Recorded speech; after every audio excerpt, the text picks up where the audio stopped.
Olá, seja muito bem-vindo a mais um vídeo da série Visão Comparativa dos Evangelhos. Eu sou o Wellington Lima e hoje nós vamos continuar nosso estudo no capítulo 12 de Mateus, focando nos versículos 38 a 42. Aqui veremos um dos momentos em que os fariseus e escribas, tentando desviar a conversa e resistindo à verdade, pedem um sinal do céu para Jesus.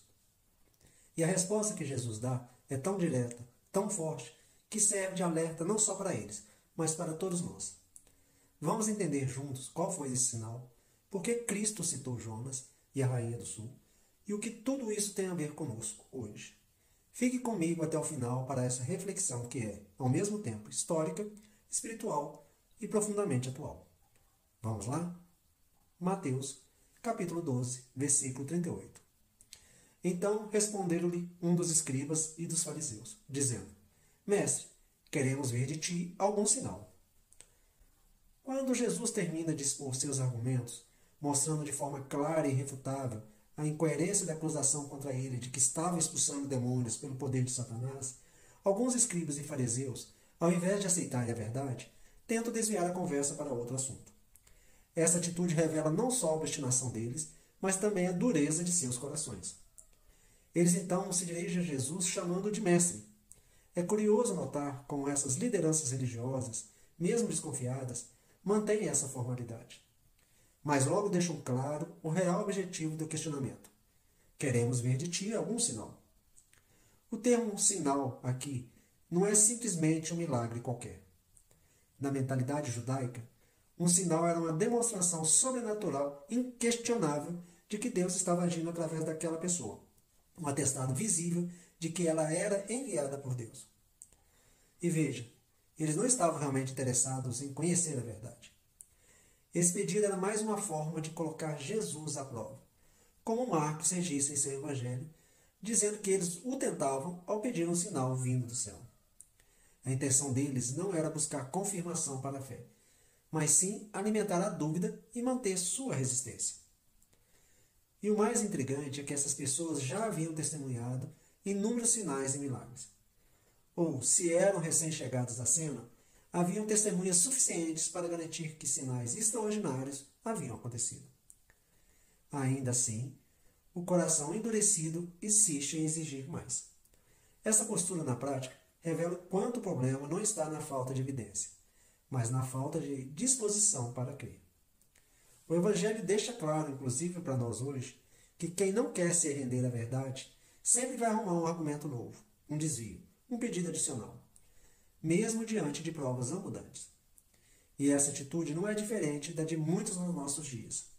Por isso, essa passagem nos ensina que o verdadeiro problema não está na falta de sinais, mas na dureza do coração humano. Versículo 39. Mas ele lhes deu a seguinte resposta: Uma geração má e adúltera pede sinal, mas não lhe será dado, exceto o sinal do profeta Jonas. Quando Jesus ouve aquele pedido interesseiro por um sinal, ele não só recusa, como aproveita para fazer um diagnóstico espiritual daquela geração. Ele responde de forma direta e firme. Uma geração má e adúltera pede um sinal. E esse termo tem um peso muito maior do que a gente imagina à primeira leitura. Na tradição dos profetas e das escrituras, a relação de Deus com Israel era comparada a um casamento. Deus era o esposo fiel e o povo a esposa. Mas, vez por vez, essa esposa espiritual havia se desviado, abandonado o Senhor para correr atrás de outros deuses, se envolvendo com idolatria e rebelião. Isso, nos escritos proféticos, é chamado de adultério espiritual. Textos como Isaías, Oséias e Ezequiel deixam isso muito claro, que a infidelidade do povo a Deus era uma quebra da aliança, tão grave quanto a infidelidade conjugal. Então, quando Jesus usa essa expressão aqui, ele está dizendo: Vocês são uma geração infiel, de coração endurecido, traindo a aliança com Deus. Vocês não querem um sinal para crer. Querem apenas um espetáculo para satisfazer sua incredulidade e alimentar o orgulho. E Jesus afirma que não lhes seria dado nenhum sinal como eles estavam pedindo.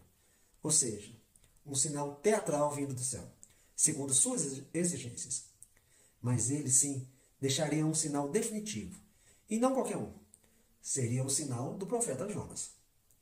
Da mesma forma que Jonas ficou 3 dias e 3 noites no ventre do grande peixe e depois foi lançado em terra para levar a mensagem do arrependimento aos ninivitas, o Filho do Homem, Jesus, também ficaria 3 dias no ventre da terra e ressuscitaria.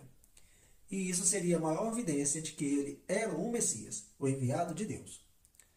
Em outras palavras, o maior sinal de todos não seria um espetáculo instantâneo, mas a vitória final de Cristo sobre a morte, para a salvação daqueles que creem. E assim como os ninivitas se arrependeram à pregação de Jonas, aquele povo de coração duro deveria se dobrar diante da ressurreição de Jesus. Versículo 40. Porque assim como Jonas esteve 3 dias e 3 noites no ventre da baleia, assim também o Filho do Homem estará 3 dias e 3 noites no coração da terra. Jesus, então, dá a explicação do sinal que seria deixado para aquela geração, e o faz usando a conhecida história do profeta Jonas.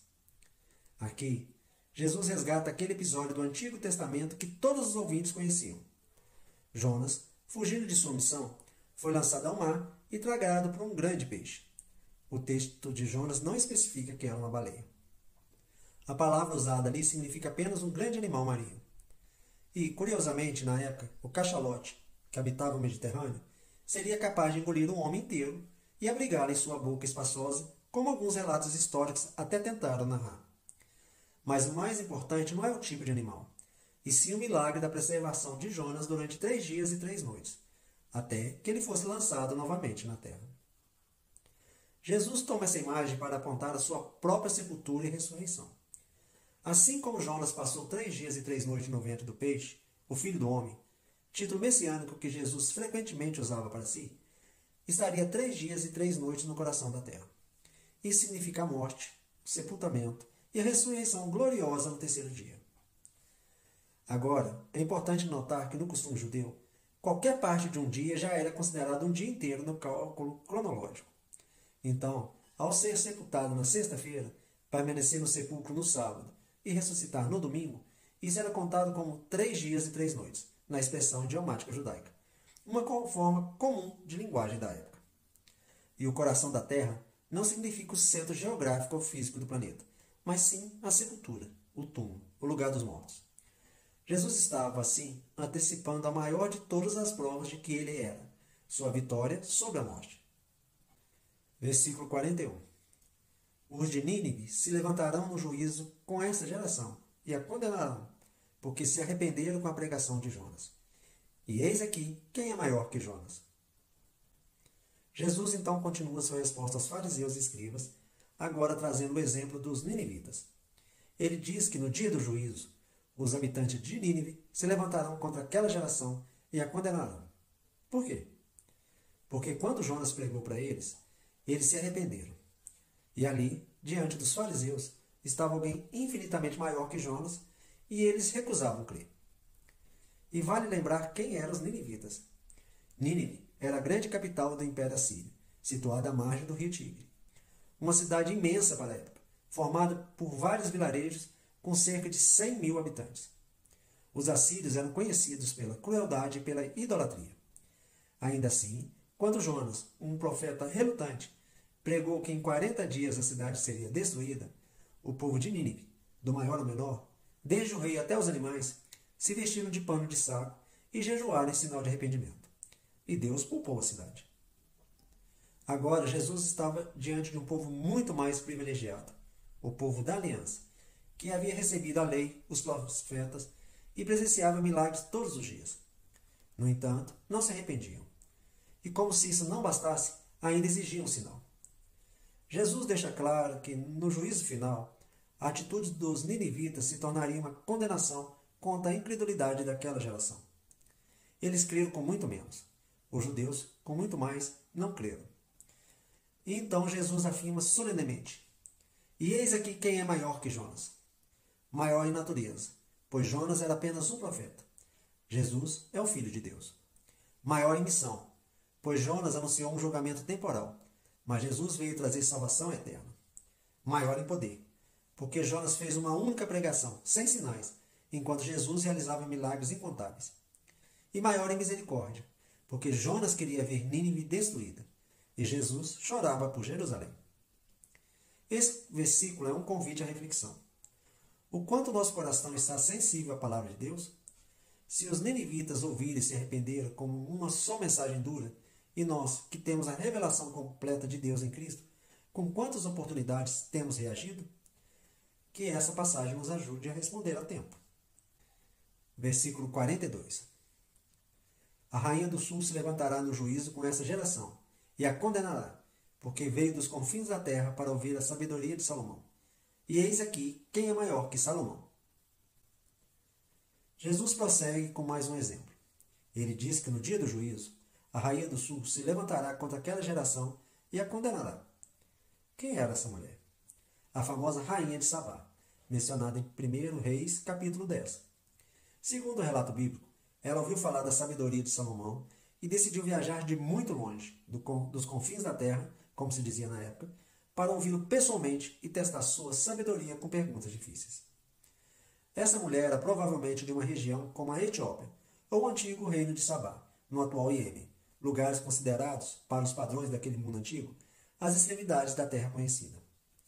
Movida apenas pela fama de um rei humano, ela empreendeu uma longa e difícil viagem, enfrentando desertos e perigos para ouvir Salomão. Agora, compare isso com a atitude dos fariseus e escribas. A rainha de Sabá percorreu grande distância para ouvir a sabedoria de um homem. Os líderes de Israel tinham diante de si a própria sabedoria encarnada, o Filho de Deus, e não queriam ouvi-lo. Antes, o rejeitavam, conspiravam contra ele e exigiam sinais, como se tudo que já haviam presenciado não bastasse. Por isso Jesus declara: E eis aqui quem é maior do que Salomão. Maior em sabedoria, pois ele não apenas conhecia mistérios terrenos, mas os mistérios eternos de Deus. Maior em riqueza espiritual, pois de sua boca saíam palavras de vida eterna. E maior em realeza, pois Salomão reinou sobre Israel. Jesus reina sobre tudo. Em contraste, deixa claro o peso da responsabilidade de quem ouve a voz de Deus e a rejeita. A atitude da rainha de Sabá se tornará, no juízo final, uma condenação para os que tiveram muito mais luz e oportunidade, mas endureceram o coração. É um convite a nós também, a refletirmos. Temos dado valor à palavra de Deus? Ou temos agido como aqueles fariseus, exigindo mais provas, quando já temos diante de nós a maior de todas, o próprio Cristo e sua mensagem revelada? Que o exemplo dessa rainha e a advertência de Jesus nos levem a valorizar e a obedecer à sabedoria divina. O que eu chamo a atenção aqui? E assim, com essas palavras, Jesus deixou claro que os sinais de Deus não são para satisfazer a curiosidade de quem endurece o coração, mas para alcançar aqueles que desejam crer e se arrepender. Jonas pregou a Nínive e os pagãos se humilharam diante da mensagem. A rainha de Sabá viajou quilômetros para ouvir a sabedoria de Salomão. E aquela geração, que tinha diante de si alguém infinitamente maior que Jonas e que Salomão, rejeitou.